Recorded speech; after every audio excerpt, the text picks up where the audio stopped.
బాగానే ఉంటాం, ఆరోగ్యం బాగానే ఉంటుంది. కానీ సడన్గా అనుకోనటువంటి పరిస్థితులు మన జీవితంలో కొన్నిసార్లు వస్తూ ఉంటాయి. చక్కగానే ఉంటాం కానీ అయ్యో అనేటువంటిది మనకి వస్తూ ఉంటుంది. మంచి జాబ్లోనే ఉంటాం కానీ కొన్ని సందర్భాలలో అనుకునేటువంటి పరిస్థితులు మనకి ఎదురవుతూ ఉంటాయి. జీవితంలో మనం స్మూత్గా ఉంది కదా అనుకుంటూ ఉంటాం. కానీ ఈ సెయిలింగ్ టైంలో ఈ యొక్క అలలు అనేటువంటిది మనకి వస్తూ ఉంటాయి. చక్కగా ఉన్నాడు కదా, మొన్నటిదాకా బాగా ఉన్నాడు కదా అనుకుంటూ ఉంటాం. కానీ అనారోగ్యం అనేటువంటిది వచ్చేస్తూ ఉంటుంది. జాబ్ బాగానే ఉందనుకుంటాం, అలాగనే వివాహ జీవితంలో కుటుంబ జీవితంలో చాలా సంతోషంగా ఉంది ఈ కుటుంబం అనుకుంటాం. కానీ అనుకున్నటువంటి పరిస్థితులు అనేటువంటిది వచ్చేస్తూ ఉంటుంది. ఆ సిక్నెస్ అనేటువంటిది మన జీవితంలో, జాబ్స్ అనేటువంటిది కోల్పోవడం అనేటువంటిది, అలాగనే ఆర్థికమైనటువంటి ఇబ్బందులు, ఆర్థిక పరిస్థితి అనేటువంటిది బాగోకుండా ఉండటం అనేటువంటిది, అలానే కుటుంబ జీవితంలో భార్యాభర్తలు బిడ్డల మధ్యన ప్రేమ అనేటువంటిది చల్లబడిపోవటం, తగ్గిపోవటం అనేటువంటిది, పిల్లలతో గొడవలు, తల్లిదండ్రులు అనేటువంటి వారు పోట్లాట అనేటువంటివి అనేకమైనటువంటి సందర్భాల్లో కుటుంబ జీవితంలో జరుగుతూ ఉంటాయి. జరగమంటారా? అప్పుడు దాకా బాగానే ఉంటాం, సడన్గా జరిగేటువంటి కొన్ని సందర్భాలు ఉంటాయి. ప్రియమైనవారా, ఇవన్నీ కూడా మానవుని యొక్క జీవితంలో అన్ప్రెడిక్టబుల్ థింగ్స్ అనేటువంటిది మనల్ని కిందకి లాగేటువంటి స్థితి అనేటువంటిది మన జీవితంలో అనేక సార్లు జరుగుతూ ఉంటుంది. చూడండి, మనం అనుకుంటాం బాగానే ఉంది చక్కగానే, కానీ అనుకోనటువంటి పరిస్థితిలో అన్ప్రెడిక్టబుల్ థింగ్స్ అనేటువంటివి, ఊహించినటువంటి థింగ్స్ మన జీవితంలో ఏలుబడి చేస్తూ ఉంటాయి.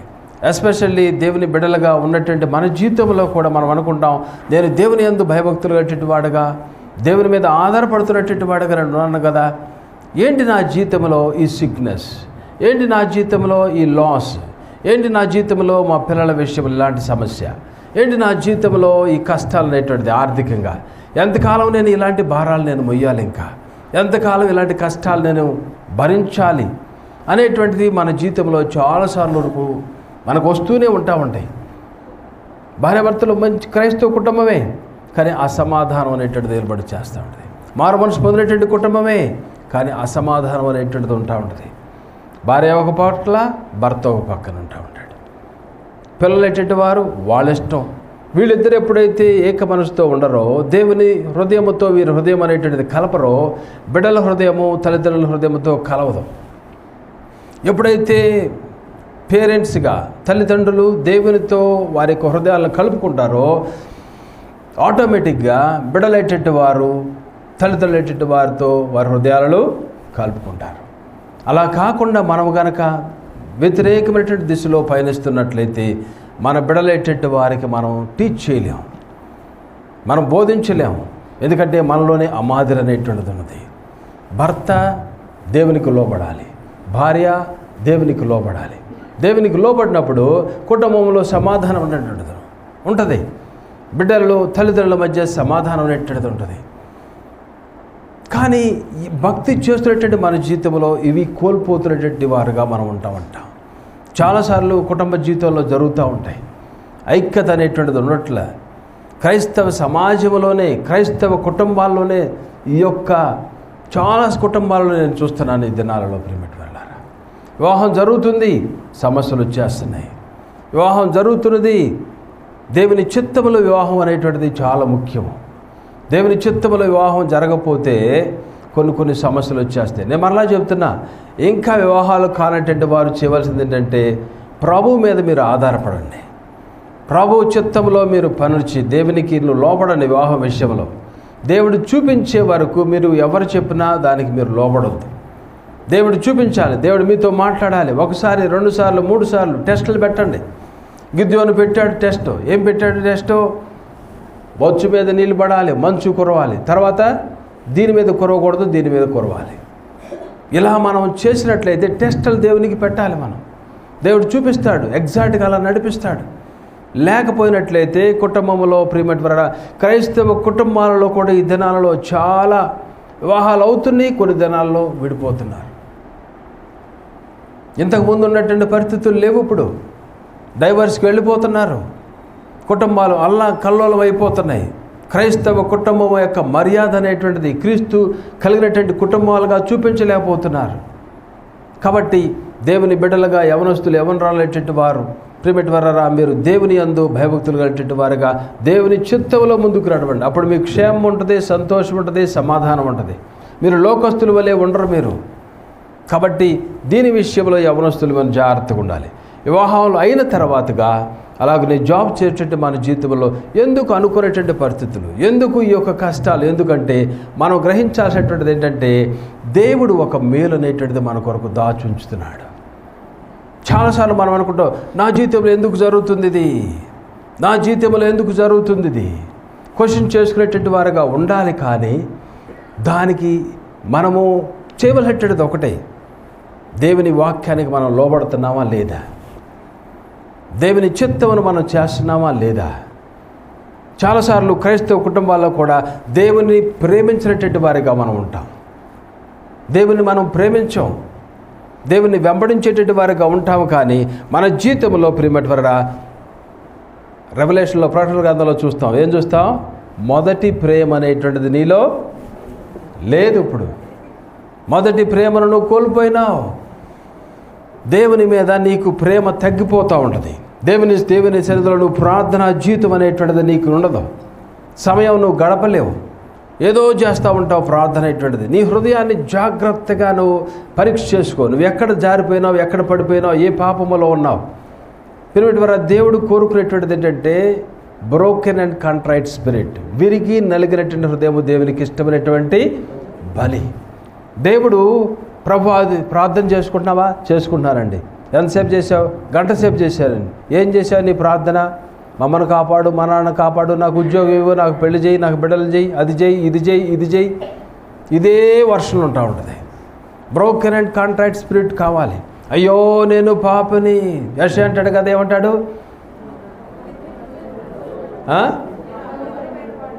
చరక్కడి చెప్పాలి, నా పెదాలు ఎలాగుండే, ఎవరి మధ్య నేను ఉంటున్నాను.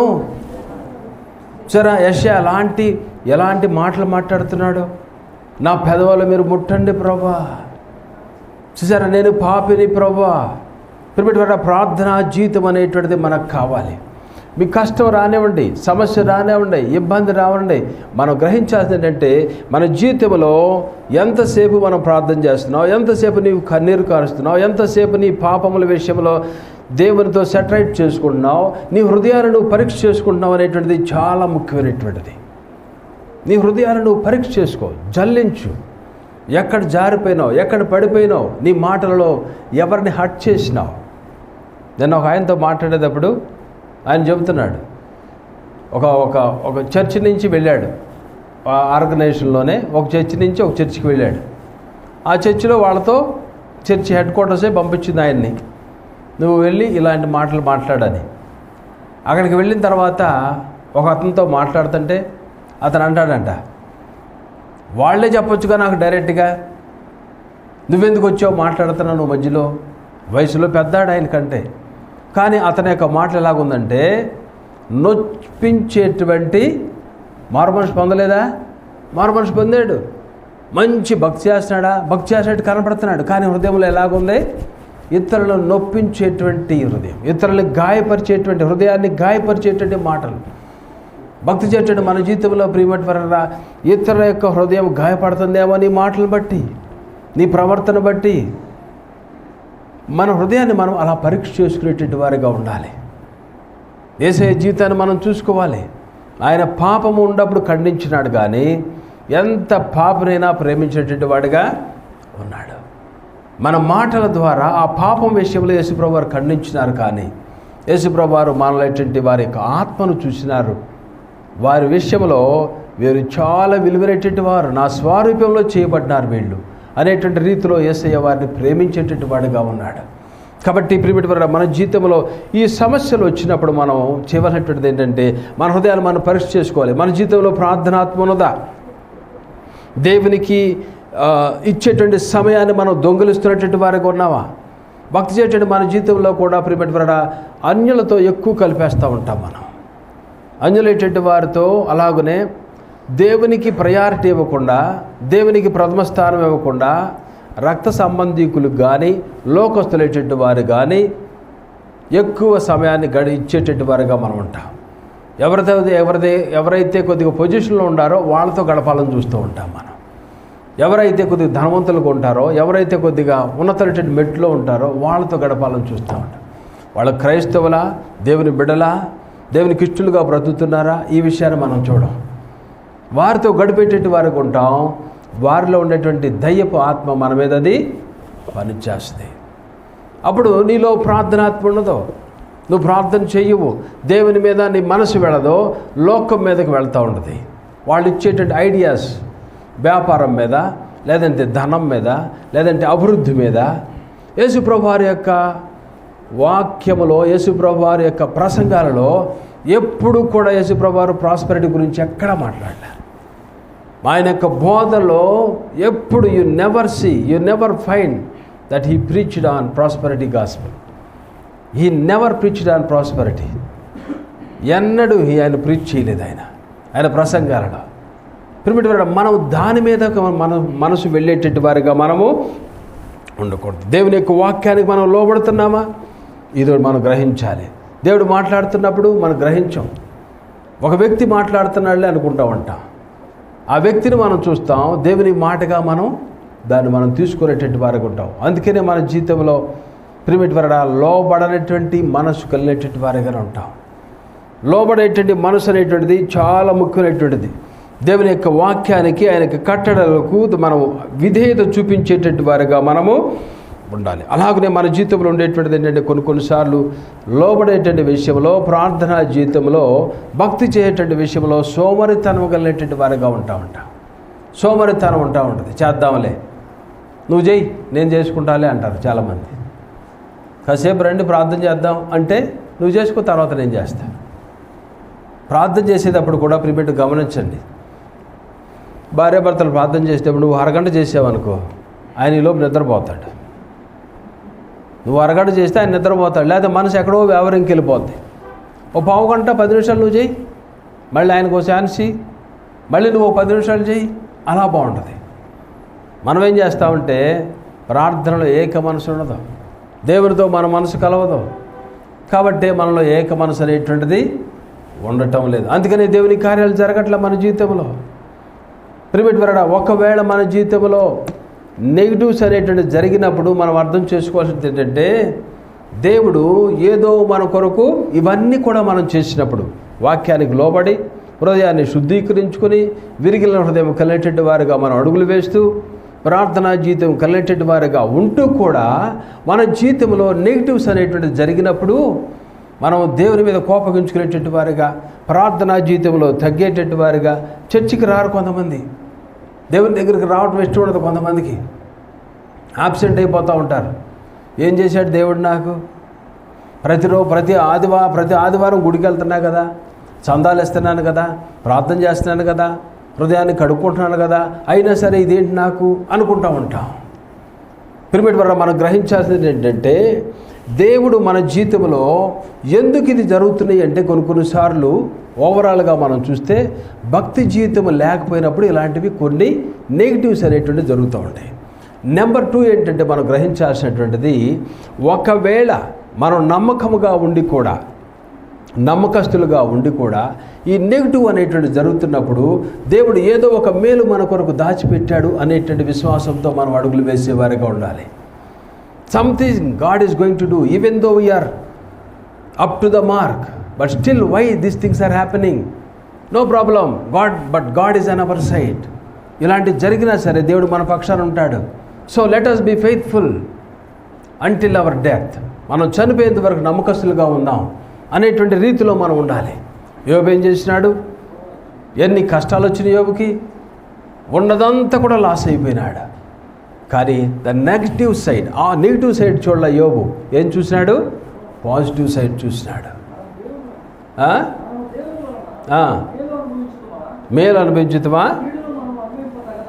చూసారా, కీడును మనము అనుభవింప తగదా. చూసారా, మన మనసు అలాగుండాలి. కొన్నిసార్లు కలిగేటువంటి సిచ్యువేషన్స్కి దేవునికి దూరస్తులు అయిపోతారు. దేవుని నుంచి అవిధేయులైపోతూ ఉంటారు. ప్రార్థనా జీవితం ఉండదు. ఎందుకు? ఎంతో కాలం నేను భక్తి చేస్తున్నా, ఉద్యోగం రావట్లేదు. ఎంతో కాలం భక్తి చేస్తున్నా, పెళ్ళి అవ్వలేదు. ఎంతో కాలం భక్తి చేస్తున్నా, ఇంకోటి జరగలేదు, అది జరగలేదు, ఇది జరగలేదు. మనం గ్రహించాల్సింది ఏంటంటే దేవుడు మన కొరకు ఏదో దాచి ఉంచినాడు. ఇలాంటి సిచ్యువేషన్లు వచ్చినప్పుడు మనం చేయవలసింది ఏంటంటే, ఎక్కడన్నా జారిపోయినానా, ఎక్కడన్నా పడిపోయానా, ఎక్కడన్నా దేవునికి వ్యతిరేకంగా ఉన్నానా పరీక్ష చేసుకుంటంలో తప్పులేదు. ఆ పరీక్ష చేసుకోవాలి. కానీ మనము అంతం వరకు నమ్మకస్తులుగానే మనము ఉండేటట్టు వారిగా ఉండాలి. ఒక పేదవాడు పాపం తన జీవితంలో కొద్ది జీతంతో ధనం అంతటినీ కూడా ఎల్ఐసిలో లేకపోతే ఇంకొకటి పిఎఫ్లో అన్నీ కట్టుకుని రిటైర్డ్ అయిపోయిన తర్వాత ఒక ఇల్లు నిర్మించుకున్నాడు. చక్కగా తను అనుకున్నటువంటి టేస్ట్లో ఆ ఇల్లు కట్టుకున్నాడు. మంచి భక్తి చేస్తున్నాడు. ఈయన దేవుని యందు భయభక్తులు కలిగేటువంటి వాడుగా ఉన్నాడు. ఆ ఇంటికి ఫౌండేషన్ వేసినప్పుడు పాస్టర్ గారిని తీసుకొచ్చి ప్రార్థన చేయించినాడు. మరలా కట్టేటప్పుడు దేవుని సేవకులను తీసుకొచ్చి ప్రార్థన చేపిస్తూ ఉన్నాడు. చక్కగానే ఉన్నాడు. కుటుంబంతో వచ్చినటువంటి కొద్ది జీతము, కొద్ది దాచుకునేటువంటి డబ్బులతో ఈ ఇంటిని కట్టుకుంటూ ఉన్నాడు. అయిపోయింది. చక్కగా నిర్మించేసుకుని ఇల్లంతా కూడా చక్కగా కట్టేసుకుని అతను ఒక పని చేసినాడు. అందరికీ చెప్పినాడు, రేపు ఎల్లుండి మా ఇంట్లో గృహప్రవేశం జరుగుద్ది, దేవుని సేవకులు వస్తారు, ప్రార్థన అనేటువంటి జరుగుతుంది, మా ఇంట్లో మా గృహాన్ని మనం డెడికేట్ చేద్దాం అనేటువంటి రీతిలో బంధువులకి, ప్రియులకి, స్నేహితులకి అందరూ కూడా ఇన్విటేషన్ ఇచ్చిన తర్వాత అందరూ కూడా ప్రిపేర్ అయిపోయినారు. ఆయన బయట ఆ సాయంత్రం రేపు గృహప్రవేశం అనగా ఆ సాయంత్రం ఆ ప్లేస్కి వెళ్ళి చక్కగా బయట పక్కన షామియానాస్ అన్నీ వేయించి ఆ వంటలన్నిటి కూడా సరుకులన్నీ కూడా కొనించి రెడీ చేసినాడు. చక్కగా ఇదంతా కుటుంబం వీళ్ళు ఈ ఇంటికి కొద్ది దూరంలో ఉంటారు. అయితే ఎర్లీ మార్నింగ్ 3-4 గంటలకి ఆ ఇంటి దగ్గర ఉండేటువంటి తన స్నేహితులు ఎవరో ఫోన్ చేసినాడు. ఈ ఏరియాలో మరి మీకు వచ్చిందో లేదో కానీ ఈ ఏరియాలో పెద్ద భూకంపం వచ్చింది. ఆ భూకంపానికి మీ ఇల్లు స్లాబ్ అనేటువంటిది అలాగనే కింద పడిపోయింది. ఆ వ్యక్తి అలా వచ్చాడు, తన బిడ్డలను తీసుకుని వచ్చాడు. ఆ ప్లేస్కి వచ్చాడు, వేసిన షామియానా పడిపోయింది. అక్కడ ఇల్లంతా కూడా క్రాక్స్ వచ్చేసి స్లాబ్ ఇలా డౌన్ అయిపోయింది. ఈ పరిస్థితులన్నిటినీ కూడా చూసుకున్నప్పుడు స్నేహితులు, బంధువులకి ఈ విషయం తెలిసి ఓదార్చుదామని వచ్చారు. అక్కడ ఓదార్చుతూ, అయ్యో ఏంటి ఇలా జరిగింది, భక్తి చేస్తున్నావు కదా, ఎందుకు ఇలాంటి జరిగింది, నువ్వు ప్రార్థన చేసుకుంటున్నావు కదా, ఎందుకు ఇలా జరిగింది. అవతల అంటున్నారంట, చూడండి వీడు ప్రార్థన చేసుకుంటాడు కదా అయినా సరే ఇలా జరిగింది, వీడు ప్రార్థన చేసుకుంటాడు కదా అయినా సరే జరిగింది. కొంతమంది పాజిటివ్గా ఉంటారు, కొంతమంది నెగిటివ్గా ఉంటారు. ఇలాంటి సిచ్యువేషన్లో ఉన్నప్పుడు వీళ్ళంతా కూడా చూసుకున్నాడు, అన్నీ చేసేసినాడు. షామియానా మరలా వేయించాడు. కింద అంతకుముందు వెనకాల షామియానాకి చక్కగా గృహప్రవేశం అనేటువంటి దాంట్లో అలా కట్టుకున్నటువంటి వాడిగా ఓపెనింగ్ అనేటువంటిది పెట్టాడు ఆ బ్యానర్. గబగబా ఏం చేశాడంటే ఆయన మరలా షామియానా వేయించేసి అందుట్లో ఏం పెట్టాడంటే కృతజ్ఞత కూడిక అని పెట్టాడు. జనాలందరూ వస్తున్నారు. ఈయన వస్తూ ఆ బ్యానర్ వేపించుని కట్టేసి వస్తూ ఒక 10 కేజీలు స్వీట్స్ తీసుకొచ్చాడంట. వచ్చిన వాళ్ళందరికి పంచి పెడుతున్నాడు. ఆయనకి పెట్టాడు, ఈయనకి పెట్టాడు, అందరికి పెడుతున్నాడు. అందరూ అనుకుంటున్నాడు వీడికి బుర్ర ఉందా లేదా, బుద్ధి ఉందా లేదా. అప్పట్లో ఒక క్లోజ్గా ఉన్నటువంటి స్నేహితులు వెళ్ళి అక్కడికి, ఏంట్రా బాబు నువ్వు ఎందుకు జరుగుతుంది, ఇది చేస్తున్నావు, స్వీట్లు పంచి పెడుతున్నావు ఏంటంటే, అప్పుడు ఆయన చెప్పినటువంటిది ఏంటంటే, యాక్చువల్గా ఇవాళ గృహప్రవేశం అయినటువంటి సాయంత్రానికి మేము అందరం పిల్లలతో పాటు మా సామానుతో పాటు ఇంట్లోకి వచ్చేసి నివాసం చేద్దాం అనుకున్నాం. దేవుని యొక్క దయ వల్ల ఈ రాత్రి మేము ఎంటర్ అయిన తర్వాత ఇక ఎర్త్క్వేక్ అనేటువంటిది రాలేదు. దేవుని యొక్క కృపచేత నిన్నటి రాత్రి వచ్చింది. కష్టార్జితతో కట్టుకుని ఇల్లు పోయింది, కానీ మేము క్షేమంగానే బ్రతికినాం. కాబట్టి కృతజ్ఞత కూడిక, let us enjoy. Positive side చూడం. మనం ఎప్పుడు కూడా మనం మూలిగేటువంటి నక్కల వలె వెనక ఏంటో జరిగింది, దేవుడు ఏదో చేశాడు. అసలు నీ బేస్ ఏంటి? ఎంత పాపాత్ముడువు, ఎంత పరిస్థితి నీకు, మన చదువులేంటి, మనం ఎక్కడ వారము, దేవుడు ఉన్నత మెట్లు ఎలా పెట్టినాడు, దేవుని యొక్క కార్యం ఎలా చేసినాడు, దీని మీద మన దృష్టి ఉండదు. మన దృష్టి అంతా ఎప్పుడు కూడా నెగిటివ్ సైడ్లోనే. ఇదే చూసేటట్టు వారుగా మనము, దేవుడు నాకేం చేయలేదండి, దేవుడు నన్ను వదిలేశాడండి, దేవుడు నన్ను పట్టించుకోవట్లేదండి, ఎంత ప్రార్థన చేస్తానండి, కన్నీరు కారుస్తున్నానండి, వాట్ ఈస్ ద యూజ్ అండి భక్తి వల్ల? వెనక్కి తిరిగేటట్టు వారుగా పాజిటివ్ సైడు, దేవుడు ఏం చేస్తున్నాడు మన కొరకు, దేవుడు ఏం చేసినాడు మన కొరకు, దేవుడు అంతగా మనల్ని ప్రేమించినాడు కదా, దేవుడు ఇవ్వలేడా, చేయలేడా, కార్యం జరగదా? దేవుడు దాచినటువంటి దానిని మనం ఆలోచన చేయం చాలాసార్లు. అయ్యో దేవుడు ఎందుకు చేశాడు, నాకు ఎలాగునా, ఎందుకు నా ఉద్యోగం పోయింది, ఎందుకు లాస్ వచ్చింది వ్యాపారం, ఎందుకు ఇలా జరుగుతుంది పిల్లల విషయంలో, ఎందుకు నాతోటి వారు చాలా హైలోకి వెళ్తున్నారు, ఇదే మనం చూస్తాం లోకానుసారముగా. నీ భక్తి విషయంలో నీకు ఛాన్సెస్ ఉన్నాయి, నువ్వు పెరగటానికి ఛాన్సెస్ అనేటువంటిది ఉన్నాయి భక్తి విషయంలో. నీ భక్తిలో నువ్వు ఆ పర్సంటేజ్లో నువ్వు చేసేటువంటి భక్తిలో నీ చేతిలో ఉంది నువ్వు పెరగడానికి. కొన్నిసార్లు మనం వ్యాపారం చేస్తే మనుషులను బట్టి, మనం చేసేటటువంటి సిచ్యువేషన్స్ని బట్టి, మన వ్యాపార పరిస్థితులను బట్టి కొంత లాస్, కొంత ప్రాబ్లమ్స్ రావడానికి అవకాశం ఉంది. కానీ ఆత్మానుసారముగా ఎదగటానికి, డెవలప్ అవ్వటానికి, దేవునికి దగ్గరగా ఉండటానికి నీ చేతిలో ఉన్నది. అది నీ చేతిలో ఉన్నటువంటి దాన్ని నువ్వు చేసినట్లయితే నువ్వు దేవునికి దగ్గర అయ్యేటటువంటి విషయంలో ప్రార్థనా జీవితము, మొరపెట్టేటువంటి విధానము, విరిగిలేటువంటి హృదయము, పాపపు ఒప్పుకోలు ఆత్మ, అయ్యో నేను తప్పు చేశాను కదా, బ్రదర్ క్షమించండి, అయ్యో మీతో నేను మీ యొక్క మనసును నేను అంటే మీ యొక్క హృదయాన్ని నేను గాయపరిచినండి బ్రదర్, నన్ను క్షమించండి. రిపెంట్ అయ్యేటండి మనసు ఉంటుంది కొంతమందికి. దేవుని దగ్గరికి వెళతారు, ప్రభా ఆ యొక్క సహోదరిని ఇలా అన్నాను ప్రభా, నన్ను క్షమించండి అని దేవుడి దగ్గర చూస్తున్న లేదా, దేవుడు ఇక్కడ పర్లేదు అనేటువంటి రీతిలో దేవుడు ఉన్నాడు, దేవుడి దగ్గర ప్రార్థన చేస్తున్నాను అనే రీతిలో చెప్పుకుంటాం. కానీ నువ్వు ఎవరినైతే గాయపరిచినావో ఆ వ్యక్తి దగ్గరికి వెళ్ళి బ్రదర్ క్షమించండి, సహోదరి క్షమించండి అనేటువంటి మనసు మనకు రాదు చాలాసార్లు. అక్కడ వాళ్ళు యుగో వస్తుంది అన్నమాట. యుగో అనేటువంటిది వస్తుంది, క్షమించు అనేటువంటిది మనసు రాదు మనకి. అయ్యో నన్ను ఏం చేయాలంటే ఏమంటారో, ఈ పాపం చేశానని చెప్పుకుంటే ఏమంటారో, నన్ను ఎంత చులకనగా చూస్తారో, నేను మోసం చేశారంటే ఎంత చులకనగా చూస్తారో, నేను అబద్ధాలు ఆడాలంటే భక్తిపరుడుగా ఉన్నాను కదా, భక్తిరాలుగా కనపడుతున్నాను కదా, నేను కనుక ఇలా చెప్పుకున్నానంటే ఏమంటారో, నన్ను నువ్వు ఏమనుకుంటారని యుగో అనేటువంటిది నీలో వచ్చినప్పుడు నువ్వు పరలోకానికి దూరస్తుడైపోతున్నావు, దేవుని సన్నిధిలో దూరస్తుడైపోతున్నావు. నువ్వు పైకి భక్తి చేసినటువంటి వాడుకుంటావు, కానీ అంతరంగంలో you are very much away from God. దేవుని నుంచి నువ్వు చాలా దూరంగా ఉంటావు. నీ అంతరంగాన్ని చూస్తున్నటువంటి వాడు అదే దేవుడు చెప్పేటువంటిది. మన యొక్క అంతరంగాలు, మన హృదయాన్ని పరీక్షించి పరిశోధించేటువంటి దేవుడు. నీ చేతిలో ఉన్నది నువ్వు నీ యొక్క భక్తిలో నీ పర్సంటేజ్ పెరగడం అనేటువంటిది. ఏలియా అంటాడు, ఏమంటాడు? యాకోబు అంటాడు, ఏమంటాడు? ఏలియా కూడా మనలాంటి మనుష్యుడే, మనలాంటి స్వభావం కలిగేటువంటి వాడే. ప్రియమైన పాపము ఒప్పుకున్నట్లయితే దేవుడు నిన్ను అలాంటి పొజిషన్లో తీసుకువెళ్తాడు.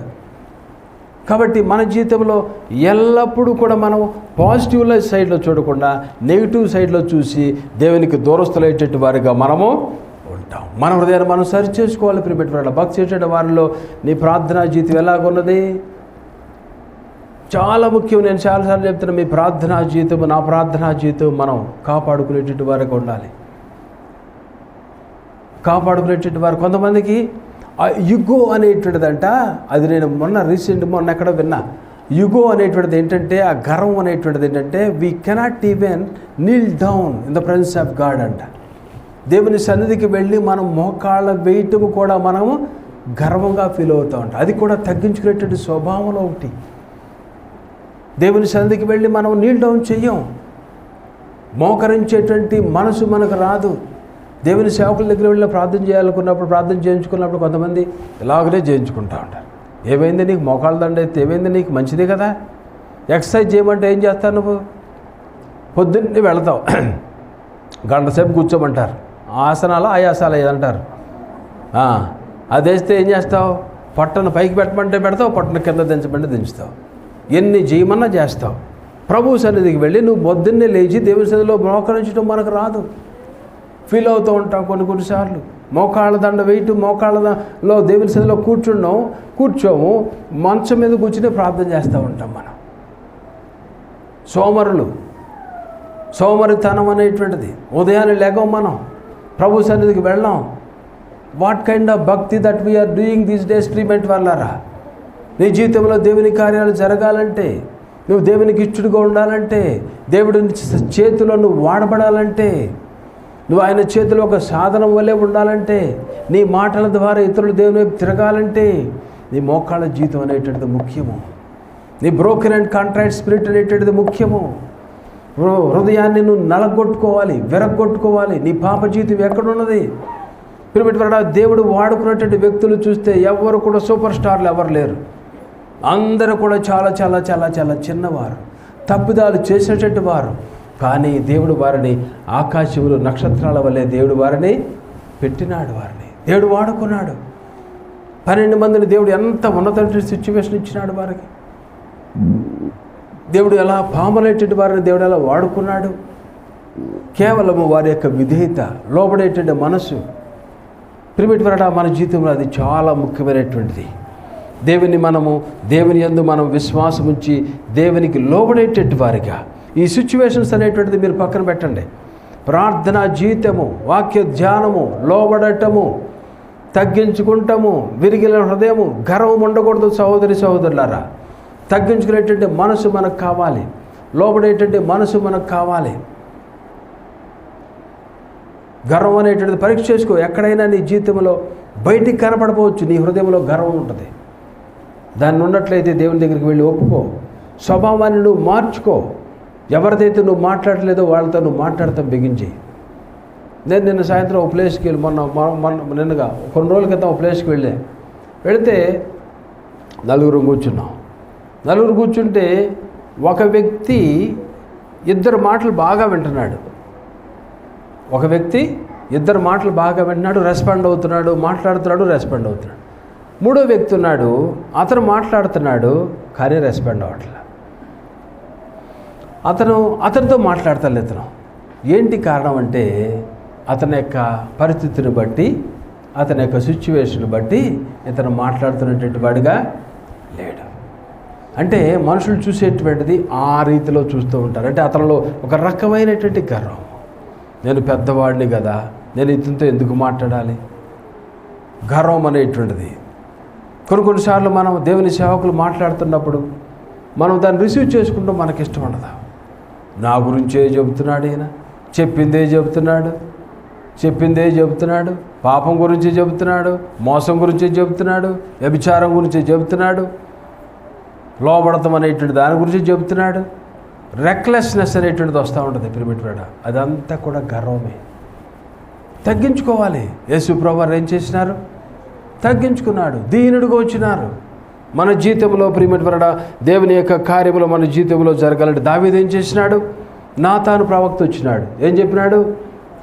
నాతాను ప్రవక్త వచ్చి ఏం చెప్పినాడు? 2 సమయాలు చూడండి, 12వ అధ్యాయంలో 2 సమయాలు 12-13 చూడండి ఒకసారి. నేను పాపము చేసితనని నాతానుతో అనగా. నాతాను వచ్చినాడు, చెప్పినాడు, ఒక స్టోరీ చెప్పాడు.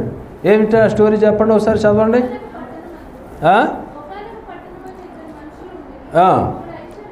ఒకడు ఐశ్వర్యవంతుడు, దరిద్రుడు.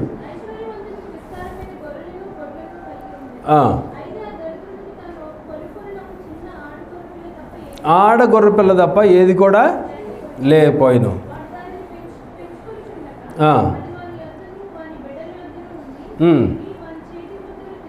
చక్కగా పెరిగిందంట అది.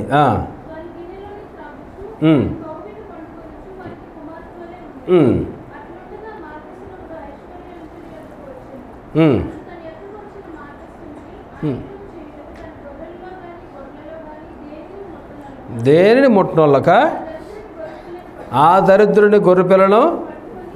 అప్పుడు దావీదు ఏమన్నాడు? ఆ మనిషిని బహుగా కోపించుకుని నిశ్చయముగా ఈ కారణము చేసినవాడు మరణపాత్రుడు. చూడండి, ఆ మాట చెప్తున్నప్పుడు నాతాన్ అంటాడు, ఏమంటాడు? ఆ మనుషుడవు నీవే. అప్పుడేమన్నాడు దావీదు? ఏయ్ నేనా? నువ్వు ఒక నార్మల్ ఫెలోవు, నేను రాజును, నువ్వు నాతో మాట్లాడతావేంటి అన్నాడు దావీదు. నేను పాపము చేసి తిని. ఆ మనసు ఉండదండి కొంతమందికి. నేను పాపము చేశాను, నన్ను బట్టే, నా బలహీనత బట్టే. యోనా ఏమన్నాడు? నన్ను బట్టి. ఎందుకు ఇది జరిగింది? ఇది నన్ను బట్టి. నేను దేవుని యొక్క మాటకు నేను వ్యతిరేకమైనటువంటి దిశలో నడుస్తున్నాను కాబట్టి నన్ను బట్టి ఇది జరిగింది. నేను పాపము చేశాను. నాతాను చెప్పిన వెంటనే ఆ మనుషుడు ఎవరంటే నేనే, నన్ను బట్టే. ప్రియమైన ప్రతి ఒక్కరము మనము నేను పాపిని, నేను అవిధేయుడను, నేను దేవునికి దూరస్తుడను, బలహీనుడను, దారిపెట్టేటి వాడను, నన్ను క్షమించు ప్రభువా, నీ మాట వింటాను నాయనా, నీకు లోబడతాను ప్రభువా, మీరేం చెప్తే అది చేస్తాను, నేనే ఆ మనుషుడను, నేను పాపము చేసినాను.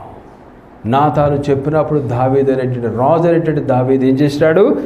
లోబడేటట్టు వాడుగా ఉన్నాడు.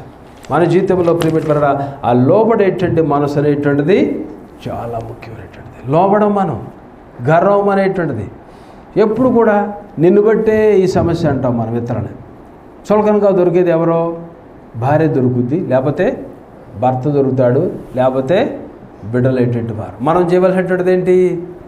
నేను పాపము చేశాను, నన్ను బట్టి ఇది జరిగింది. చాలాసార్లు మనం ఇతరుల మీద నింద వేసేవారుగా ఉంటాం. ఈజీగా వేసేస్తాం ఇతరుల వారి మీద నింద. నాకెందుకండి వాళ్ళ బాధ? ఎవరన్నా చెప్పారనుకోండి, అలాగునా, ఓహో ఇలాగునా, చాటింగ్ చేస్తూ ఉంటాం. బాగా ఫాస్ట్గా మీడియా మనం బాగా పనిచేస్తాం. టీవీ 9లో సాక్షిలు బంద్ చేయం, టైమ్స్ నౌ ఉంటాయి, అవి కూడా బంద్ చేయం. మనుషులు ఎలాగ వెళ్ళిపోతూ ఉంటుంది. నాకెందుకండి, నా హృదయం ఏంటో, నా జీవితం ఏంటో నేను పరీక్ష చేసుకుంటే చాలు, దేవుని దృష్టిలో నేను ఎలాగున్నానో నేను చెక్ చేసుకుంటే చాలు అనేటువంటిది కావాలి. కానీ డబ్బా కొడతాం, మోత మొయ్యటం, అదని ఇదని, ఎల్లి మీద పుల్లి మీద ఇల్లి, ఈ వీటితోనే కాలయాపనండి, వీటితోనే కాలయాపన. ప్రీమియట్ వల్ల గమనించండి, థర్డ్ పార్టీ గురించి మీరు మాట్లాడుకోవద్దు నెగిటివ్గా. ఎప్పుడు కూడా మాట్లాడుకోవద్దు. మీ జీవితంలో పాజిటివ్గా మాట్లాడుకోండి, మంచిగా మాట్లాడుకోండి. ఒకవేళ వాళ్ళు చెడే చేరండి, నీకేంటి? ఎవరి సోల్ ఇంపార్టెంట్, వాళ్ళ సోల్ వాళ్ళకి ఇంపార్టెంట్, వాళ్ళ యొక్క ఆత్మ వాళ్ళకి ఇంపార్టెంట్. నీకు ఆ భారం ఉన్నట్లయితే వారి నిమిత్తం నువ్వు ప్రార్థన చెయ్యి, వారి దగ్గరికి వెళ్ళు, కలువు, ప్రార్థన చెయ్యి, మోకాళ్ళు వేయి, ప్రార్థన చెయ్యి. నీకు దేవుని ఆత్మ పనిచేస్తే వారితో ఒకసారి మాట్లాడు. దయచేసి ఇలాగున ఎల్లి మీద పుల్లి మీద ఎల్లి ఇలాంటి సంభాషణ దయచేసి మీరు చేసుకోవద్దు. మీ ఆత్మకు అది నష్టం. ప్రార్థన చేయలేరు మీరు, ప్రార్థనాత్మ రాదు మీ జీవితంలో, మీకు కోల్పోతారు. గర్వం ఉన్నట్లయితే ప్రార్థనాత్మ ఉండదు, కోల్పోతారు. ఈ సాకులు కానీ లేదంటే ఏంటిది చాడీలు చెప్పేటంటే మనసు కానీ ఒకరి మీద ఒకటి చెప్పుకుంటూ ఉన్నట్లయితే మీకు ఆ ప్రార్థనాత్మ రాదు. మీరు ఎంతనే చెప్పుకోవచ్చు, మీరు నేను సూపర్గా ఉన్నాను చెప్పుకోవచ్చు, but you are away from God. ఇలాంటి సిచ్యువేషన్లో ఉండవంటే నువ్వు ఆర్ అవే ఫ్రమ్ గాడ్. దేవునికి యేసుప్రభు వారి దగ్గర యేసుప్రభు వారు ఎప్పుడు కూడా పేతురు ఎలా చేశాడు అని ఎవరితన్నా పక్క శిష్యుడు చెప్పాడా? ఈ పేతురు ఏంటరా బాబు, నేను చెప్తున్నా కదా 3 సార్లు బొంగుతాడని చెప్తున్నా కదరా, అయినా సరే అదేంటి ఎట్టంటాడని యేసుప్రభు వారితో చెప్పాడా? మనం చెప్తూనే ఉంటాం. That is a loss for your soul. నీ ఆత్మను నువ్వు పాడు చేసుకుంటున్నావు. ప్రియమైన మనం జాగ్రత్త గమనించేటట్టు వారు కన్నా కొన్నిసార్లు ఇలాంటి కానపడినటువంటి క్షమించలేనటువంటి గర్వంతో కూడినటువంటివి లోపడినటువంటి మనసులను బట్టి కొన్ని అనర్థాలు మన జీవితంలో జరుగుతూ ఉంటాయి. చూడండి, యెహోవాను మొదట చూసినట్టు యెహోవా మీద నుండి తొలగించుకొని 5వ వచనం, యెహోవా ఇలా సెలవిచ్చిన, నరులను ఆశ్రయించి శరీరులను తనకు ఆధారముగా చేసుకొనుచు తన హృదయమును యెహోవా మీద నుండి తొలగించుకున్నవాడు శాపగ్రస్తుడు. దేవుని మీద నుంచి హృదయాన్ని తొలగించుకుని మనుషుల మీద ఆధారపడినట్లయితే నువ్వు శాపాన్ని తెచ్చుకుంటున్నావు. ప్రియమైన వారు గమనించండి, కొన్నిసార్లు శాపాలు అనేటువంటివి పితరుల నుంచి మన మీదకి వస్తూ ఉంటాయి. పితరుల దోషములు ఎన్ని తరాలు వస్తాయి? 3-4 తరాలు ఆ దోషాలు మన మీదకి వస్తూ ఉంటాయి. ఆ దోషాల విషయంలో నువ్వు ప్రార్థన చేసుకోవాలి. వాటి విషయంలో బాగా నువ్వు పశ్చాత్తాపడాలి. కొన్నిసార్లు ప్రిమిట్ వల్ల మనకి ఫిజికల్ ఆత్మానుసరైనటువంటి బెనిఫిట్స్ని మనం పక్కన పెట్టేస్తాం. ఫిజికల్ బెనిఫిట్స్తో సాటిస్ఫై అయిపోయి దేవుడు నన్ను దీవిస్తున్నాడు అనుకుంటాం. ఆత్మలో నువ్వు దూరంగా ఉన్నావు అనేటువంటి గ్రహింపు ఉండదు నీకు. శరీరానుసారముగా దేవుడు నాకు ఉద్యోగం ఇచ్చాడు, పిల్లల్ని ఇచ్చాడు, కారు ఇచ్చాడు, మ్యాన్షన్ ఇచ్చాడు, ఇంకోటి ఇచ్చాడు అనుకుంటాం. వీటితోనే మనం అవుతుంటాం, తృప్తి పడుతూ ఉంటాం. ఆత్మలో నువ్వు దేవునికి ఎంత దూరమైనటువంటి గ్రహింపు అనేటువంటిది ఉండదు. చాలాసార్లు మన జీవితంలో మనుషుల మీద ఆధారపడిపోతూ ఉంటాం. మనుషుల మీద ఆధారపడేటువంటి వారికి ఉన్నప్పుడు వాళ్ళేంటి? శాపగ్రస్తులంట. శాపం అనేటువంటిది వస్తూ ఉంటుంది జనరేషన్స్ నుంచి. ఆ శాపాన్ని you have to break down. దాన్ని మనం బ్రేక్ చేసేటువంటి వారిగా మనం ఉండాలి. ఎప్పుడు ఆ శాపం బ్రేక్ అవుతుంది? ఎప్పుడు బ్రేక్ అవుతుంది? నువ్వు పశ్చాత్తాపడినట్లయితే, నీ పితరుల విషయంలో, వారి పాపల విషయంలో పశ్చాత్తాపడి యేసు యందు విశ్వాసం ఉంచినట్లయితే. గలతీయులకు రాసిన పత్రిక 3వ అధ్యాయం అనుకుంటా 13వ వచనంలో ఉంటుంది. చదవండి ఒకసారి. మాను మీద వేలాడేటువంటి యేసయ్య మన శాపములలో ఆయన శాపగ్రస్తుడైనాడు. అవునా? 3వ అధ్యాయం 13వ వచనం మీద చూడండి ఒకసారి. శాపగ్రస్తుడు యేసయ్య చేసేటువంటిది తర్వాత చదవమ్మా.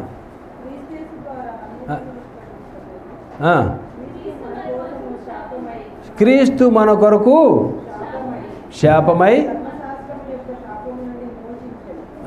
ఆ శాపము నుంచి మనల్ని విమోచించినాడు. యేసయ్య మనల్ని విమోచించినాడు. ఆయనందున విశ్వాసం ఉంచి విరిగిన హృదయంతో ఆ పాపముల విషయంలో పశ్చాత్తాపడినట్లయితే ఆ తరముల నుంచి వచ్చేటువంటి ఆ యొక్క శాపము మన మీదకి రాకుండా, మన బిడ్డల మీదకి రాకుండా దేవుడు దాన్ని తొలగిస్తాడు.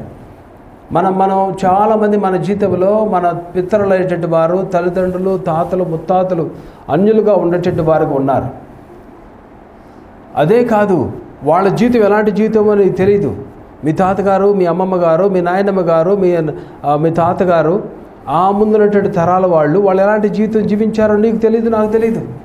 10 మందికి 4 జనరేషన్ తర్వాత మీ తాత పేరు ఏంటంటే తెలియదు మనకి. మళ్ళీ వాళ్ళ జీవితం మనకేం తెలుస్తుంది? కానీ వారి శాపములు మాత్రం మన మీదకి వచ్చేస్తూ ఉంటాయి. వారు చేసేటువంటి తప్పుదమ్ములు మన మీదకి దిగుతూ ఉంటాయి. కానీ అది బ్రేక్ అవ్వాలంటే నీవు ప్రార్థన చేసి యేసయ్యందు విశ్వాసం ఉంచి, ప్రభా ఆ శాపములు నా బిడ్డ మీదకి రాకుండా చేయండి ప్రభా. చాలా ముఖ్యమైనటువంటిది. చాలాసార్లు మారుమనసు పొందేటప్పుడు మనం చేయము ఈ పనులు శాపములు మన మీదకి వస్తున్నాయి కదా అనేటువంటి విషయంలో మనం పట్టించుకోం. పాపాలు ఒప్పుకుంటాం, దేవుని దగ్గర అవుతాం, అది చేస్తాం కానీ స్టిల్ కొన్ని మన జీవితంలో ఏలుబడి చేస్తూ ఉంటాయి. అవి పోవాలంటే, అవి బ్రేక్ అవ్వాలంటే వారి విషయంలో కూడా నువ్వు ప్రార్థన చేయాలి. వారి విషయంలో కూడా మనం ప్రార్థన చేసేటువంటి వారిగా మనం ఉండాలి. కాబట్టి ప్రియమైనటువంటి మనం చివరిటువంటిది ఏంటంటే, దేవుని యొక్క బిడ్డలుగా వీటి విషయంలో మనుషుల మీద ఆధారపడకుండా ఆ సిచ్యువేషన్స్ని బట్టి మనం కొన్నిసార్లు భయపడేటువంటి వారుగా మనము. పేతురు చూడండి, పేతురు మనుషుల మీద ఆధారపడేటువంటి సిచ్యువేషన్ ఇక్కడ మనం చూస్తాం. అంటే ఆ సిచ్యువేషన్ మీద ఆధారపడినాడు. ఒకసారి భయపడేటువంటి వాడుగా ఉన్నాడు. పేతురు ఆ యొక్క సముద్రంలో వెళ్ళేటప్పుడు ఏమైపోయింది? అక్కడ పెద్ద తుఫాను వచ్చేసింది. వచ్చినప్పుడు ఏం చేసినాడు? భయపడిపోతున్నటువంటి వాడిగా మనాడు యేసుప్రభువు వారు పిలిచినప్పుడు ఏం చూసినాడు?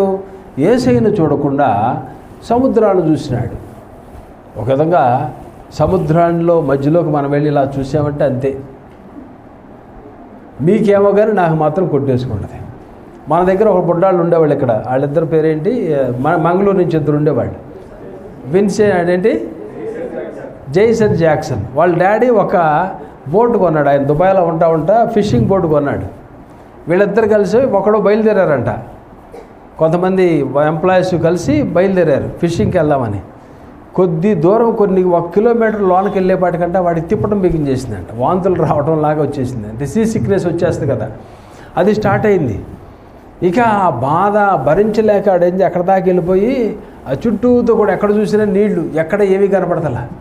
అంతే ఆ వర్కర్స్ చెప్పాడంటే నన్ను వెనక పంపించేయండి, బోట్ వెనక్కి తీసుకెళ్ళిపోండి అని. వాళ్ళు ఎంత దూరం ప్రయాణం చేస్తారు ఎందుకులే అని ఇంకో బోట్ను పిలిచి వెనక్కి వెళ్ళే బోట్ని వీడిని ఎక్కించారంట. కొన్నిసార్లు చూడండి అలాంటి సిచ్యువేషన్లో మనం ఆ సముద్రాన్ని చూస్తే మనకి భయము, భ్రాంతి, అమ్మో ఏంటి ఏమైపోతాం అనేటువంటిది భయం వచ్చేస్తుంది. పేతురు కూడా ఆ సిచ్యువేషన్ను చూసేటటువంటి వాడుగా ఉన్నాడు.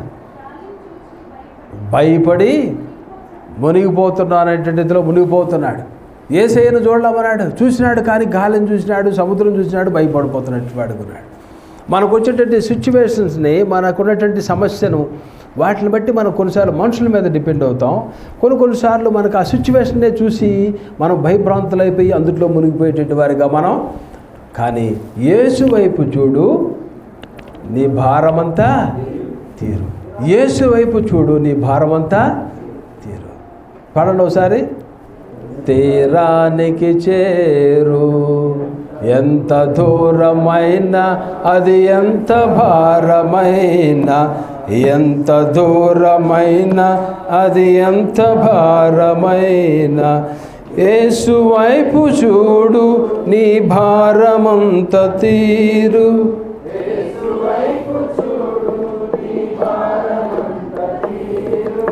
తీరానికి చేరు, చేరు దూరమైన. పాడండి, చరణం పాడండి. నడచి నడచి నడువలేక,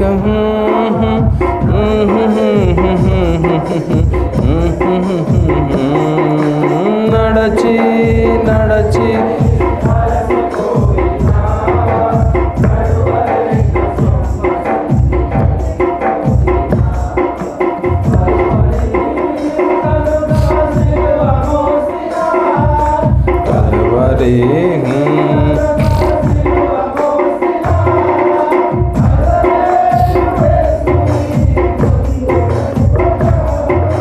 నజరేయుడు యేసుని, యేసు వైపు చూడు, నీ భారమంత తీరు. యేసు వైపు చూడు, నీ భారమంత తీరు. తీరానికి చేరు, రానికి చేరు, దూరమైన. ఒక అతను ఇట్లాగే షిప్లో వెళ్తూ ఉన్నాడంట. తన భార్య ఇద్దరు కలిసి ఒక వెళ్తున్న టైంలో పెద్ద తుఫాను స్టార్ట్ అయిపోయింది. బాగా భయంకరమైనటువంటి తుఫాను వచ్చేస్తుంది. భార్య బాగా భయపడిపోతుంది. ఎందుకు నువ్వు ఇంత భయపడిపోతావు అన్నాడు. అప్పుడు భార్య అంది, నువ్వు ఎందుకు ఇంత నిద్రపోతులాగా ఏం భయపడినటువంటి వాడుగా ఉంటావు? అసలు నీలో ఏమంటారు, కుణుకు లేదు, బెడుకు లేదా, సురుకు లేదు, ఏదో అందంట. నీలో ఏమి అంత నిశ్చింతగా ఉండావు నువ్వు? అప్పుడు ఆయన ఒక లెసన్ టీచ్ చేస్తానికి వాళ్ళు కొద్ది దూరంగా ఒక అడవిలోకి వెళ్ళి, అంటే ఒక ఐలాండ్లోకి వెళ్ళి వేట కోసమని వెళ్తూ ఉన్నారు. ఆ బోటు మధ్యలో వెళ్తూ ఉన్నాడు. పెద్ద తుఫాను వచ్చేసింది. ఈయన మాత్రం సేఫ్ అలా కూర్చున్నాడు. ఆవిడ మాత్రం అమ్మో అమ్మో అమ్మో అన్నాడు. అప్పుడు ఏం చేశాడంటే ఆయన తన వరలో ఒక కత్తి ఉంది, అక్కడ వేటకు వెళ్తున్నాడు కదా, ఆ కత్తి తీసుకున్నాడు. ఆవిడ అక్కడ భయపడిపోతున్నప్పుడు కొద్ది దూరంగా వెళ్ళి కత్తి తీసుకుని పరిగెత్తుకుని ఇలా అన్నాడంట. ఆవిడ ఆ యొక్క సముద్రంలో వచ్చేటువంటి ఆ తుఫాను అలజడికి భయపడింది, కానీ భర్త కత్తి తీసుకుని అలా వెళ్తుంటే కుణుకు లేదు, బొణుకు లేదంట, నిశ్చింతగా ఉందంట. ఏంటి ఇలా ఉన్నావు అన్నాడంట. నాకు తెలుసు నువ్వు పొడవు అని, నాకు తెలుసు నువ్వు కత్తితో నువ్వు పొడవు అని. మరి యేసయ్య మన పక్షాన ఉన్నప్పుడు, యేసయ్య నీతో పాటు ఉన్నప్పుడు నువ్వు బెదురుతున్నావు. మన సమస్యలు, మన ఇబ్బందులు, ప్రిమిట్ వల్ల ఆటంకాలు వచ్చినప్పుడు మనం బెదిరేటట్టు వారిగా, ఆత్మలో విశ్వాసములో సన్నగిలేటట్టు వారిగా మనము ఉండకూడదు. కష్టాలు ఎటువంటిది వస్తూ ఉంటాయి, సమస్యలు ఎటువంటిది వస్తూ ఉంటాయి. నేర్చుకోవాలి. మనం లెసన్స్ అనేటువంటిది నేర్చుకోవాలి. ఒక స్టెప్ నువ్వు వెతుకుతూ ఉండాలి, నువ్వు ఎక్కుతూ ఉండాలి, దగ్గర అవుతూ ఉండాలి, దేవునికి దగ్గర అవుతూ ఉండాలి. దేవునికి దగ్గర అయ్యేటువంటి రీతిలో ఉండకుండా జారిపోయేటువంటి రీతిలో మనము ఉండకూడదు. దేవుడు మన పక్షాన ఉండేటువంటి దేవుడు ఒక వ్యక్తి రోజు తన భార్య ఆయన కలిసి ఒక గాడిదని తీసుకుని చర్చికి వెళ్ళేవాళ్ళంట. ఒక గాడిద మీద ఇద్దరు ఎక్కి చర్చికి వెళ్ళేవాళ్ళు. చర్చి అయిపోయిన తర్వాత మళ్ళీ అదే గాడిద ఎక్కి ఇంటికి వచ్చేవాళ్ళు. ఇంటికి వచ్చిన తర్వాత రోజు ఆదివారం అదే పని. ఆదివారం చర్చికి వెళ్ళిన తర్వాత దాళ్ళు ఏం చేసేవాళ్ళు, ఆ యొక్క గాడిదను చర్చి బయట ఉన్నటువంటి ఒక చెట్టుకు కట్టేసేవాళ్ళు. అక్కడ ఉన్నటువంటి ఒక చెట్టుకు కట్టేసేవాళ్ళు. లోనకి వీళ్ళు వెళ్ళేవారు, చక్క వాక్యం అంతా వినేవాళ్ళు, బెనడిక్షన్ అయ్యేది, బయటకు వచ్చేవాళ్ళు. వాళ్ళు వింటున్నారో లేదో తెలియదు కానీ ఈ గాడిద మాత్రం రోజు పాస్టర్ గారి వైపు చూసి చక్కగా వినేదంట వాక్యం, రోజు వింటూ ఉండేది. ఒకరోజు ఏం జరిగిందంటే పాపం ఈయన వ్యవసాయదారుడు, ఆయన పొలం తీసుకెళ్ళాడు గాడిదను. తీసుకువెళ్ళి అటు ఇటు తిప్పుతూ ఉన్న టైంలో పడిపోయినట్టు ఒక నుయ్యి ఉందంట అక్కడ వాళ్ళకి. ఆ నూతిలో కాలు జారిపోయింది పాపం. అది గాడిద కాలు జారిపోయింది. ఈయన చూశాడు, చూసి ఇది ఎట్లయినా ముసలిది అయిపోయింది కదా, ఇది ఎందుకులే, దీన్ని తీయటం చాలా కష్టపడాలి మనం అని తన స్నేహితులు వారికి చెప్పాడంట. ఏమని చెప్పాడు, మీ ఇంట్లో చెత్త వస్తుంది కదా, పొలంలో చెత్త వస్తుంది కదా, తీసుకొచ్చి ఇందుట్లో వేసేయండి, తీసుకొచ్చి మా యొక్క పాడుపడిపోయిన నుయ్యిలో వేసేయండి, అది అలా చచ్చిపోద్దులే పోనేవాడి అన్నాడంట. పాపం గాడిద బాగా వింటుంది, వాక్యం ఎట్లా ఉందో ఈ గురువుగారు చెప్పేటువంటి మాటలు కూడా బాగా వింటా ఉంది. పాస్టర్ గారు చెప్పిన మాటలన్నీ బాగా ఎక్కినాయి. ఈ గురువుగారి మాటలు కూడా, ఓనర్ గారి మాటలు కూడా బాగా ఏమికి గాడిద గారికి ఎక్కినాయి. పాపం తెల్లారి నుంచి స్టార్ట్ అయ్యారు, దానికి భోజనం లేదు. పక్కింటాడు వస్తున్నాడు చెత్తేస్తున్నాడు, వెనకింటాడు వస్తున్నాడు చెత్తేస్తున్నాడు. ఆడెవడు ఇల్లు పగలగొట్టాడంట, వాడు తెచ్చి ఒక బండి తీసుకొచ్చి చెత్త వెనక్కేసాడు. అలా వేసేపాటికి పాపం దాని మీద పడుతుంది, అది ఇలా అల్లుకుంటుంది, దులుపుకుంటుంది, ఓపిక తగ్గిపోతుంది. 1 రోజు అయింది, 2 రోజు అయింది, 3 రోజులైంది, 4 రోజులైంది, చెత్త పెరుగుతుంది. చెత్త ఎంతైతే పెరుగుతుందో ఇది ఒక్కొక్క స్టెప్ ఎక్కుతూ ఉంది, స్టెప్ ఎక్కుతోంది. చివరికి ఒక అడుగు మాత్రమే ఉందంట చెత్త నింపడానికి. అప్పుడు దాకా ఓపిక లేదు, 10 రోజుల నుంచి ఓపిక లేదు. అప్పుడు దేవుని సేవకులు చెప్పిన మాట ఎక్కింది కదా, కష్టాలు వచ్చినప్పుడు దులుపుకో, ఒక్కొక్క స్టెప్ నువ్వు అధిగమించు, దేవునికి దగ్గర అవుతావు. ఆ ఓనర్ గారు ఎంత దగ్గర అయ్యాడు తెలదు కానీ దీనికి మాత్రం ఈ రీతిగా పనిచేసింది ఈ గాడిదకి. చివరికి 1 అడుగు 9 అంగుళాలు 10 అంగుళాలు వచ్చేపాటికి ఓపిక తెచ్చుకుంది, స్టార్ట్ అయింది. ఒకటి పోసాడంట ఒక చెత్త, దాని మీద 2 కాళ్ళు వేసిందంట, మరలా ఇంకొక గంతేసిందంట, టక్మన బయటికి వచ్చేసిందంట. కష్టాలనేటువంటి వాటిని మనము ఎక్కి ఎక్కి ఎక్కి ఎక్కి దేవునికి దగ్గరగా మనము వాటిని బట్టే మనం కుసించుకుని కృంగి వెనక్కి తిరిగేటటువంటి వారిగా మనము ఉండకూడదు. దేవుని యందు భయభక్తులు అనేటువంటి వారిగా మనం ఉండకూడదు. చూడండి, ఇక్కడ మనం చూస్తున్నాం ఏముంది, యెహోవాను నమ్ముకునేటువంటి వాడు ధన్యుడు. 7వ వచనం, యెహోవా వానికి ఆశ్రయముగా ఉండును, వాడు జలముల యొద్ద నాటబడిన చెట్టు వలె, అది కాలువల బోరను, దాని వేళ్ళు తనును, వెట్ట కలిగినను. వెట్ట అనేటువంటిది ఇప్పుడు దాకా మనం ఎంత వెట్ట, ఎంత కష్టము, ఎంత నష్టము, ఎంత ఇబ్బంది, ఎంత ఆటంకం అనేటువంటిది వచ్చినా సరే మనము భయపడేటట్టు వారిగా మనము, దాని ఆకు ఎప్పుడు కూడా ఎలా ఉంటుంది, పచ్చగా ఉంటుంది. ఈవెన్ వర్షం లేనటువంటి సంవత్సరాల్లో కూడా దానికి చింత అనేటువంటిది ఉండదు, కాపు అనేటువంటిది మానదు. కాపు మానదు, చింత అనేటువంటిది, నీళ్ళు లేవు, వర్షం లేదు, కానీ అది ఎక్కడుంది, దాని వేళ్ళు ఎక్కడ తన్నుకుంది, అలాగున నీటిని తన్నుకుని, నీటి ఒడ్డున అలాగున తన్నుకుని దేవుని మీద మనం ఆధారపడినట్లయితే ఆ వేడి పరిస్థితులు వచ్చిన, వెట్ట అనేటువంటిది, ఆ వేడి అనేటువంటిది మనకు కలిగిన, ప్రతికూలమైనటువంటి పరిస్థితులు మనకు వచ్చినా సరే మన వేళ్ళు అక్కడ ఉన్నాయి, కాపు మానక ఫలమిచ్చేటట్టు వారిగా మనము ఉంటాం. వర్షాలు లేకపోయినా సరే, పిరిపెట్టువరడా జీతాలు లేవు, కరోనా టైంలో జీతాలు లేవు, కష్టాలు వచ్చినాయి, ఎంత ఎంత ఎంత ఎక్కడ చూసినా రోదన, బాధ, వేదన. కానీ దేవుడు మనల్ని కాస్తూ భద్రపరుస్తూ వచ్చినాడు. దేవుడు మనకు తోడుగా ఉన్నాడు. దేవుడు ఆయన తన బిడ్డలేటువంటి వారిని విడిచిపెట్టేటువంటి దేవుడు కాదు. నిన్ను విడవడు, ఎడబారేటువంటి దేవుడు, నీకు తోడుగా ఉండేటువంటి దేవుడు.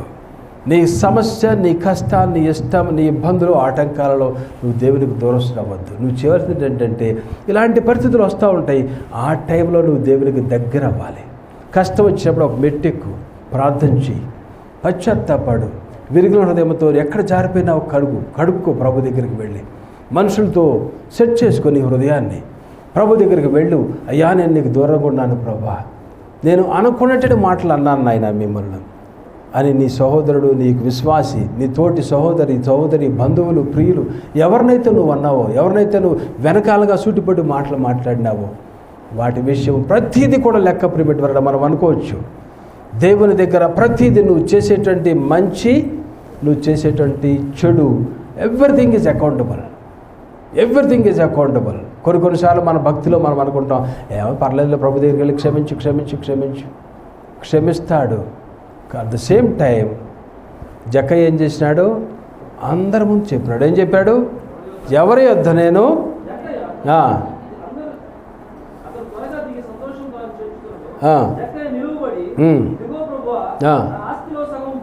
సగం పేదలకు ఇచ్చేస్తున్నాను, అన్యాయముగా తీసుకునే ఎడలా 4 అంతలు మరలా నేను చెల్లించేస్తాను. చూసారా, 4 అంతలు నేను చెల్లించేస్తాను. రెస్టిట్యూట్ చేసినాడు. రెస్టిట్యూట్ చేయాలి కదా. నువ్వు అక్రమముగా చేస్తే, మోసగించి చేస్తే, అబద్ధాలతో మనం చేస్తే వాటిని మానవుల దగ్గర సరి చేసుకోవాలి, దేవుని దగ్గర మనము సరి చేసుకోవాలి. చాలాసార్లు మనం 1 వేలో వెళ్తాం. మనం నీ మాటలు, నీ ప్రవర్తన, నీ క్రియలు బట్టి దేవుణ్ణి బాధపడుతున్నావు, గాయం చేస్తున్నావు. మానవులైనటువంటి వారిని కూడా నువ్వు గాయపడుతున్నావు. మనుషుల దగ్గరికి వెళ్ళి ఒప్పుకోవాలి, మనం దేవుని దగ్గరికి వెళ్ళి ఒప్పుకోవాలి. ఈ పని చెయ్యం, ప్రభు దగ్గరికి వెళ్ళి ఒప్పుకుంటాం. ఆఫ్ భక్తిలో ఉన్నావు, పరలోకంలో అక్కడి వరకు వెళ్తావు, చివరి వరకు వెళ్ళలేవు, నీకు పూర్తి విడుదల లేదు. ఒకసారి గమనించాలి మనం. ఇలాంటి సిచ్యువేషన్లో మనం ఉన్నప్పుడు దేవుడు మనకు తోడుగా ఉంటాడు. దేవుడు నిన్ను వదిలిపెట్టేటువంటి దేవుడు కాదు. యెహోవా యందు ఎవరైతే నమ్మక ఉంచుతారో వాడు ధన్యుడు, ఆయన వారికి ఆశ్రయముగా ఉంటాడు. ఆశ్రయం అంటే ఏంటి? చిన్నప్పుడు మనం ఆడుకునేవాళ్ళం. ఏమని ఏదో అంటారు, ఇంగ్లీష్లో అనేవాళ్ళు. ఆడవతల వాడు కొట్టడానికి వచ్చినప్పుడు ఇంకోళ్ళ పేరు చెప్పేవాళ్ళం. అంటే వాడు నిన్ను కాస్తాడనమాట. వాడు నిన్ను కాస్తాడు అంటే దేవుడు నీకు ఆశ్రయముగా ఉంటాడు. అందుకని దావీదు అంటాడు, నా దేవుడు నాకు ఆశ్రయమును, దుర్గమును, కోటయు, కొండయు, నేను నమ్ముకొనున్న సహాయకుడు. ఆయన నా సహాయకుడు. దేవుడు నీకు సహాయకుడిగా ఉంటాడు. నువ్వు నమ్ముకున్నటువంటి దేవుడు నీ పక్షాన ఉంటాడు. దేవుడు నీకు ఒక వాగ్దానం ఇచ్చినాడంటే ఆ వాగ్దానాన్ని ఆయన నీ జీవితంలో నెరవేరుస్తాడు. మనమే చాలాసార్లు మనం ఆయనకి ఇచ్చిన మాటలు మనం తప్పేటట్టు వారికి ఉంటాం. నీ జీవితంలో ఎన్నిసార్లు తప్పావో నాకు తెలియదు. దేవునికి ఒక మాట చెప్పి నువ్వు ఎన్నిసార్లు అవిధేయుడైనావో నాకు తెలియదు. కానీ దేవుడు మాత్రం నీ విషయంలో మాట తప్పడు, మాట నెరవేర్చేటట్టు దేవుడు. మొట్టమొదట మనం చూసినాం, ఇక్కడ ఎవరైతే మనుషుల మీద, దేవుని మీద కాకుండా మనుషుల మీద ఎవరైతే ఆశ్రయిస్తారో వాళ్ళు శాపగ్రస్తులయ్యేటువంటి వారుగా ఉంటారు. రెండవది మనం చూస్తున్నాం, ఎవరి క్రియల ఫలము చొప్పున ఆయన ప్రతీకారము. హృదయాలను పరిశోధించేటువంటి దేవుడు. ఎవరైతే దేవుని యందు నమ్మిక ఉంచుతున్నారో వాళ్ళకి ఆయన ఆశ్రయముగా ఉంటారు. ఆయన బిడ్డలుగా ఉండేటువంటి వారు ఎల్లప్పుడూ కూడా పచ్చగా వాళ్ళు ఉంటారు. ఈ కష్టాలు నష్టాలు అనేటువంటిది కాదు, ఆత్మలో మనం ఎలాగుంటాం? పచ్చగా ఉండేటట్టు వారిగా, ఫలించేటట్టు వారిగా మనము ఉంటాం. నీ కష్టం వచ్చినా నువ్వు ఇతరులకు సాక్ష్యం చెప్పకుండా మానవు. ఇబ్బంది వచ్చినా చర్చికి రాకుండా మానవు. నువ్వు ఆటంకాలు వచ్చినా ఇతరులకు సువార్త పరిచర్యలో ఆగటం అనేటువంటిది చెయ్యను. ఏదో ఒక రకంగా నువ్వు ట్రై చేస్తావు, దేవుని యొక్క వాక్యం అందించడం అనేటువంటిది చేస్తావు. కాబట్టి ప్రియమైనవారా, మనము దేవుని యొక్క బిడ్డలుగా మనం ఉన్నప్పుడు దేవుడు తన యొక్క దూతలను మనకు తోడుగా ఉంచి దేవుని కార్యాలు మన జీవితంలో ఆయన జరిగిస్తాడు. ఆయన మనల్ని వదిలిపెట్టేటువంటి దేవుడు ఎట్టి పరిస్థితుల్లో కాదు. ఆయన మనల్ని తన యందు నమ్మిక ఉంచేటట్టు వారు ధన్యులుగా ఉంటారు, ఫలించేటట్టు వారుగా ఉంటారు, పచ్చగా ఉండేటట్టు వారుగా ఉంటారు. వర్షము లేని సంవత్సరమున చదవండి, అక్కడ ఏముంది? చింత నొందదు కాపు, చింత అనేటువంటిది ఉండదు, కాపు మానదు. వర్షము లేకపోయినా సరే కొన్నిసార్లు దేవుడు మన మీద ఆయన యొక్క దీవెనలు క్రొమ్మరించకపోయినా, ఆశీర్వాదాలు రాకపోయినా మనం ఎలాగుంటాం? కాపు కాసేటటువంటి వారిగానే ఉంటాం. అంటే ఫలాలు ఫలించేటటువంటి వారిగా ఉంటాం. అంటే దేవుని యొక్క పరిచర్యలో మనం అడుగులు వేసేవారిగా ఉంటాం, దేవుని రాజ్యాన్ని కట్టేవారిగా ఉంటాం. అందుకనే వీడేంటి ఈయన దేవుని సేవకుడు చాలా కాలం నుంచి చేస్తున్నాడు కదా సేవ, కనీసం బైక్ కూడా లేదా అనేటువంటి రీతిలో అనుకుంటాం కొన్నిసార్లు. ప్రిమిట్ వల్ల ఫిజికల్ బ్లెస్సింగ్స్ అనేటువంటిది కాదు, వారు దేవునికి దగ్గరగా ఉన్నారు. దేవుడు వారిని ఆత్మలో అభివృద్ధిలోకి తీసుకొస్తారు. వారి జీవితం ద్వారా దేవుని కార్యాలు ఆయన జరిగిస్తున్నారు. కాబట్టి ఇది కాల్సిన ముగిస్తున్నాను. మనము చేయవలసినటువంటిది ఏంటంటే, దేవుని యొక్క బిడ్డలుగా మనము వచ్చేటువంటి పరిస్థితుల్లో దేవునికి దూరస్తులయ్యేటువంటి వారిగా ఉండకూడదు. మనం దేవునికి దగ్గరయ్యి దేవుని యందు విశ్వాసం ఉంచి బాగా ప్రార్థన చేసుకుని వాక్య ధ్యానం చేసి హృదయాన్ని శుద్ధీకరించుకుని దేవునికి దగ్గరగా మనం ఉన్నట్లయితే నువ్వు ఆత్మలో నీ పర్సంటేజ్ ఎఫిషియన్సీ అనేటువంటిది నీ ఆత్మలో పెరుగుతుంది. ఫిజికల్గా ఉండేటువంటి వాటి గురించి నువ్వు ఫోకస్ చేయొద్దు. కానీ దేవుని వాక్యలో మనం చూస్తున్నాం, యేసయ్య చెప్పినటువంటి మాటలు మనం చూసినట్లయితే, దేవుని నువ్వు ప్రేమించినట్లయితే ఆయన seek ye first the Kingdom of God and all things shall be added unto you. అంటే తెలుగులో ఏముంది? మొదట నా నీతిని రాజ్యాన్ని వెతకండి, కావలసినవన్నీ కూడా నేను మీకు అనుగ్రహిస్తాను. కాబట్టి మన ఫోకస్ ఎప్పుడు కూడా ఎలా ఉండాలి? ఈ ఫిజికల్గా ప్రాస్పెరిటీ మీద కాదు, ఆత్మానుసారమైనటువంటి ఫోకస్ కలిగినటువంటి వారిగా మనము ఉందాం. కష్టాలు, ఇబ్బందులు, ఆటంకాలు, శ్రమలు వచ్చినప్పుడు బెదిరి దేవుని నుంచి దూరస్తులయ్యేటువంటి వారు కాక దేవునికి దగ్గరగా ఉన్నప్పుడు నువ్వు చింతించు అనేటువంటిది నీ విషయంలో అది జరుగుతున్నది. అలాగే నువ్వు ఫలాలు కూడా నువ్వు ఫలిస్తావు. చాలాసార్లు మనం ఏం చేస్తామంటే ఫిజికల్ బ్లెస్సింగ్స్ వస్తేనే ఫలిస్తున్నాం అనుకుంటాం. లేదు, నీ హృదయం దేవునికి దగ్గరగా ఉన్నదా? దేవునికి దృష్టిలో నువ్వు చక్కగా నీ హృదయాన్ని జాగ్రత్తగా నిందారతిగా కాపాడుకుంటున్నావా? ఇదే ఆ యొక్క నువ్వు కళ్ళు మూసుకుంటావు, చక్కగా నిద్రపోతావు. నువ్వు అనుకుంటావు దేవుడు నీకు పెట్టి పంపిస్తాడు. మంచి బ్లాదర్ అయ్యాలనుకుంటావు, దేవుడు నీకు అనుగ్రహిస్తాడు. దాని మీద నీ ఫోకస్ ఉండదు. కానీ నువ్వు మనసులో వస్తుంది, ఆలోచన వస్తుంది, దేవుడు ఇస్తాడు నీకు. నువ్వు ఏమనుకుంటావు అది దేవుని కార్యాలు జరిగిస్తూ ఉంటాడు. ఎందుకంటే నీ ఫోకస్ అంతా కూడా ఆత్మలు పట్టాలి, ఫలించాలి, నేను దేవుని రాజ్యం కట్టాలి, దేవుని కొరకు బ్రతకాలి. ఇదే ఫోకస్ కలిగినటువంటి వారిగా మనము ఉండాలి. అప్పుడు దేవుడు తన యొక్క బిడలేటువంటి వారిని ఎవరిని కూడా మర్చిపోయి వదిలిపెట్టి తృణీకరించేటువంటి దేవుడు కాదు. ప్రార్థన చేసుకుందాం, చిన్న ప్రార్థన చేసుకుందాం. సర్వశక్తిమంతుడా మీకు వందనాలని దేవుని సన్నిధిలో ప్రార్థన చేసుకుందాం. ఒక మాట చెబుతాం.